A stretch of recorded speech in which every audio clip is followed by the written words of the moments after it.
সে 7টি আচরণে বুঝে নেবেন ভুল মানুষকে ভালোবেসে যাচ্ছেন। নাম্বার 1, যদি একা সম্পর্কটি টেনে নিয়ে যান এবং আপনার সঙ্গে কোনো প্রতিষ্ঠা না করে, তবে বুঝে নিতে হবে সে আপনার জন্য নয়। নাম্বার 2, আপনার সঙ্গে যদি আপনাকে না বুঝে বা সহানুভূতিশীল না হয়, তবে সে আপনার জন্য নয়। নাম্বার 3, যার কাছে আপনি ক্রমাগত অবহেলিত হচ্ছেন, সে আপনার জন্য নয়। নাম্বার 4, যদি সে আপনাকে বিশ্বাস না করে এবং সবসময় সন্দেহ করে, তবে সে আপনার জন্য নয়। নাম্বার 5, সে যদি আপনাকে সম্মান না করে, তবে তা সবচেয়ে বড় সতর্ক সংকেত এবং আপনার সেই সম্পর্ক থেকে বেরিয়ে আসা উচিত। নাম্বার 6, সে সব সময় আপনার সমালোচনা করে বা অবমূল্যায়ন করে, সে ব্যক্তি কখনো আপনার জন্য সঠিক হতে পারে না। নাম্বার 7, যদি সে তার বন্ধু বা পরিবারের সামনে হাসতে হাসতে এবং অসম্মানের সঙ্গে আপনাকে ছোট করে কথা বলে, তবে সে মানুষ আপনার জন্য নয়।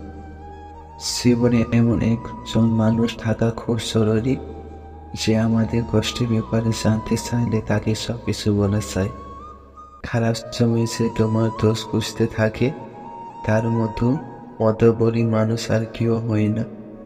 জীবনে টাকা থাকাটা বড় কথা নয়, সুখ থাকাটাই জীবনের সবচেয়ে বড় কথা।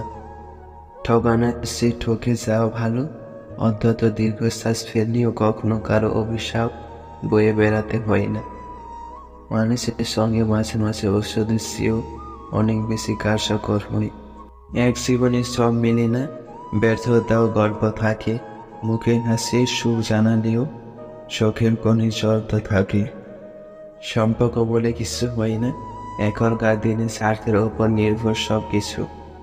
রক্তের সম্পর্ক, আত্মসম্পর্ক প্রায় বিলুপ্তি পথে, এখন একমাত্র স্বার্থের সম্পর্ক জমজমাট।